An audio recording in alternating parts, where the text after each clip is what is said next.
Hai semuanya, selamat datang kembali di channel Niko Surantapinem. Untuk di video ini, kami dari kelompok 4 yang terdiri dari saya, Niko Surantapinem, ada juga Miranda, ada juga Kartika, dan juga adik kelas kami, Bima. Untuk di video ini kami akan membahas mengenai teori etika lingkungan. Kiranya nanti para penonton bisa menyimak dengan baik sehingga mendapat knowledge-nya. Oke, mari kita saksikan. Oke guys, pada materi pertama akan saya jelaskan mengenai beberapa teori etika lingkungan. Oke, yang pertama ada teori antroposentrisme. Teori ini memandang manusia sebagai pusat dari sistem alam semesta. Manusia dan kepentingannya dianggap menentukan dalam tatanan ekosistem dan dalam kebijakan yang diambil dalam kaitannya dengan alam, baik secara langsung maupun tidak langsung. Segala sesuatu yang ada di alam ini hanya akan mendapat perhatian dan nilai sejauh menunjang untuk kepentingan manusia saja. Bagi teori ini, etika hanya berlaku bagi manusia.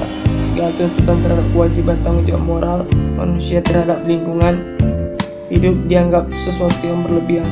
Kalau ada ini semata-mata demi memenuhi kepentingan sesama manusia. Oke, kita masuk ke teori yang kedua, teori biosentrisme. Teori ini menganggap alam punya nilai pada dirinya sendiri, lepas dari kepentingan manusia. Ciri etika ini adalah biosentrik karena menganggap setiap kehidupan dan makhluk hidup mempunyai nilai berharga pada dirinya sendiri. Alam perlu diperlakukan secara moral terlepas dari apakah ia berguna atau tidak bagi manusia, sehingga etika tidak lagi dipahami secara terbatas pada komunitas manusia, namun berlaku juga bagi seluruh komunitas biotis termasuk komunitas makhluk hidup yang lain. Itu untuk teori biosentrisme. Kita masuk ke teori yang ketiga, ada teori ekosentrisme. Di dalam etika ini memusatkan pada seluruh komunitas ekologis baik yang hidup maupun tidak, karena secara ekologis makhluk hidup benda-benda abiotis lainnya saling terkait satu sama lain. Salah satu versi yang terkenal dari teori ini adalah deep ecology. Teori ini memusatkan perhatian pada semua spesies, termasuk spesies bukan manusia, dan juga menekankan perhatiannya pada jangka panjang dan tak kalah pentingnya merupakan gerakan di antara orang-orang yang punya sikap dan keyakinan yang sama, mendukung suatu gaya hidup yang selaras dengan alam, dan sama-sama memperjuangkan isu lingkungan dan politik. Dari tiga ini, yang pertama itu tidak terlalu mementingkan yang namanya alam karena mereka hanya menunjang kepentingan manusia, dan yang kedua mulai memperhatikan etika menjaga alam, dan yang ketiga sangat menunjang yang namanya etika menjaga alam. Oke, itu dari saya Niko Surantapinem. Next, materi selanjutnya. Baiklah teman-teman, saya Miranda Sinaga. Saya akan menjelaskan tentang materi berikutnya, yaitu tentang unsur etika lingkungan. Setiap cabang etika memiliki unsur etika lingkungan hidup sebagai pengembangannya, di mana etika kehidupan ekonomi tidak hanya berpikir secara sosiologis ekonomis, melainkan juga secara ekologis. Setidaknya ada dua unsur utama dalam mengusahakan unsur etika lingkungan hidup yang ditawarkan oleh Velasquez pada tahun 2005, yaitu yang pertama etika ekologi dan yang kedua adalah etika konservasi. Saya akan menjelaskan tentang etika ekologi. Etika ekologi menyadarkan bahwa manusia bukanlah penguasa alam. Dalam hal ini perlu diubah sikap manusia yang antroposentrik, yaitu menganggap bahwa hanya dirinya yang pantas menerima pertimbangan moral. Akibatnya, semuanya yang di luar manusia tidak berharga dan pantas dieksploitasi tanpa kira-kira.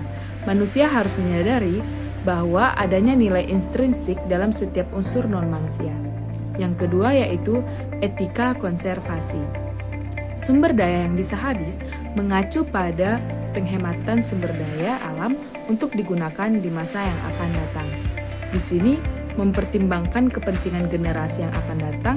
Setidaknya ada dua macam kepedulian lingkungan, yaitu yang pertama kepedulian lingkungan yang dangkal atau shallow ekologi, dan yang kedua yaitu kepedulian lingkungan yang dalam atau deep ekologi.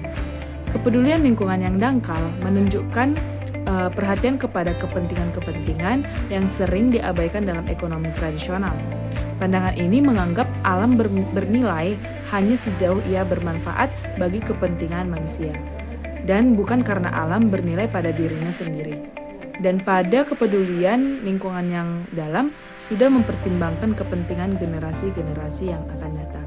Nah, materi berikutnya akan dijelaskan teman saya. Terima kasih. Yang ketiga, pencemaran air. Pencemaran air yaitu suatu benda asing yang masuk ke dalam suatu wilayah perairan dan menurunkan kualitas air di wilayah perairan tersebut. Biasanya, pencemaran air disebabkan oleh limbah rumah tangga dan limbah industri. Yang keempat, yaitu pencemaran tanah. Pencemaran tanah adalah adanya benda luar yang ditambahkan di suatu area lahan yang menyebabkan kualitas tanah di area lahan tersebut menurun atau membahayakan makhluk hidup yang memanfaatkan tanah tersebut. Dan yang terakhir, yang kelima, yaitu pencemaran radiasi. Pencemaran radiasi yaitu adanya bahan bersifat radioaktif yang memiliki kekuatan radiasi melampaui nilai ambang batas yang ditentukan, atau adanya panas yang menimbulkan radiasi yang melebihi temperatur normal di suatu lingkungan. Masalah yang berkaitan dengan lingkungan. Di lingkungan sekitar kita, sehari-hari kita dihadapi berbagai macam bentuk masalah lingkungan yang sadar atau tidak sadar berpengaruh pada kehidupan kita dan makhluk hidup lainnya. Masalah tersebut berkaitan dengan pencemaran.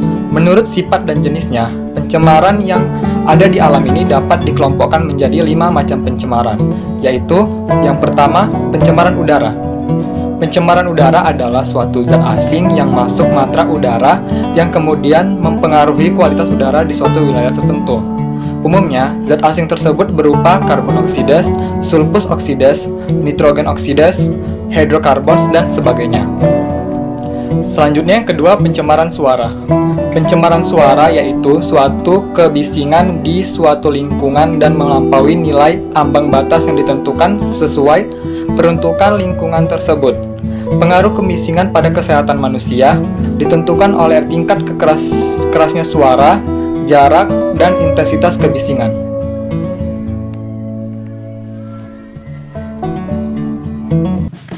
Kenalkan, nama saya Kartika Trianjani, saya dari kelompok 6. Nah, di sini saya akan menjelaskan beberapa materi mengenai prinsip etika lingkungan, di mana prinsip etika lingkungan ini terbagi menjadi 9. Yang pertama yaitu sikap menghormati kepada alam, yang kedua sikap tanggung jawab, yang ketiga ada sikap solidaritas, yang keempat ada prinsip kasih sayang dan kepedulian, yang kelima ada prinsip no harm, yang keenam ada prinsip hidup sederhana dan selaras dengan alam, yang ketujuh ada prinsip keadilan, dan yang kedelapan ada prinsip demokrasi, dan yang terakhir ada prinsip integritas moral. Baik, yang pertama ada sikap menghormati kepada alam. Maksud dari sikap menghormati kepada alam ini merupakan sikap dasar yang harus dimiliki oleh manusia dalam kaitannya memperlakukan alam atau lingkungan. Nah, ketika manusia memiliki sikap hormat terhadap lingkungan, maka manusia akan bisa melakukan perbuatan yang bijak terhadap lingkungannya. Dengan menghormati lingkungan pula, manusia tidak akan berbuat buruk dan yang bisa menyebabkan keburukan terhadap lingkungan itu. Yang kedua ada sikap tanggung jawab. Maksud dari sikap tanggung jawab di sini yaitu tanggung jawab kepada lingkungan akan menyebabkan timbulnya sikap kehati-hatian dalam bertindak. Nah, karena jika seseorang mempunyai tanggung jawab, maka dia akan selalu mempertimbangkan atau memikirkan apa tindakan-tindakan yang akan dilakukannya. Nah, tanggung jawab di sini seharusnya tidak hanya dimiliki oleh individu saja, namun seharusnya dimiliki oleh bersama-sama umum. Yang ketiga ada sikap solidaritas. Nah, kita tahu sikap solidaritas ini merupakan sikap pengertian terhadap lingkungan. Prinsip solidaritas ini merupakan prinsip yang membangkitkan rasa solider. Solider ini maksudnya sikap sepenanggungan dengan alam dan juga dengan makhluk hidup lainnya, sehingga akan mendorong manusia untuk menyelamatkan lingkungannya. Yang keempat, ada prinsip kasih sayang dan kepedulian. Prinsip kasih sayang dan kepedulian ini maksudnya yaitu sikap yang akan melahirkan sikap sukarela bertindak untuk menjaga alam. Nah, sikap dan pandangan satu arah menuju yang lain dengan tanpa mengharapkan imbalan, serta tidak didasari oleh kepentingan pribadi, namun semata-mata untuk kepentingan alam atau lingkungan. Yang kelima, ada sikap prinsip no harm. No harm di sini merupakan tindakan yang tidak merugikan atau tindakan yang tidak merusak alam. Nah, hal ini karena manusia mempunyai moral dan tanggung jawab terhadap keadaan alam. Oleh karena itu, manusia harus bisa menjaga lingkungan agar bisa ditempati oleh semua makhluk hidup dengan nyaman, baik oleh manusia, binatang maupun tumbuhan. Yang keenam, ada prinsip hidup sederhana dan selaras dengan alam. Maksudnya di sini yaitu dengan adanya prinsip ini, maka pola hidup manusia modern harus dibatasi. Prinsip ini muncul didasari karena setelah ini alam adalah akan menjadi sebagai objek eksploitasi saja dan sebagai alat pemuasan kebutuhan saja. Nah, yang ketujuh, ada prinsip keadilan. Nah, kita tahu prinsip keadilan ini, maksud dari prinsip ini adalah berbicara terhadap akses yang sama bagi semua kelompok dan anggota masyarakat yang kaitannya menentukan kebijakan pengelolaan sumber daya alam dan program pelestarian alam. Yang kedelapan, ada prinsip demokrasi. Nah, maksud dari prinsip demokrasi di sini yaitu prinsip yang terbentuk karena adanya keanekaragaman maupun prinsip-prinsip lainnya yang berhubungan dengan kebijakan baik atau buruknya untuk alam. Oleh karena itu, adanya perbedaan pendapat tersebut perlu kiranya diambil pendapatan yang disetujui oleh banyak orang. Nah, yang terakhir, ada prinsip integritas moral. Maksudnya di sini yaitu prinsip yang menuntut pejabat publik agar mempunyai sikap dan juga perilaku moral yang terhormat serta memegang teguh untuk bisa mengamankan kepentingan publik yang berkaitan dengan sumber daya alam. Oke guys, itu tadi paparan materi dari teman-teman saya. Kiranya materi yang dipaparkan tersebut bisa menjadi sebuah pengetahuan untuk kita semuanya dan bermanfaat untuk kedepannya. Sekian dari saya dan teman-teman juga. Salam sejahtera dan terima kasih. See you next video.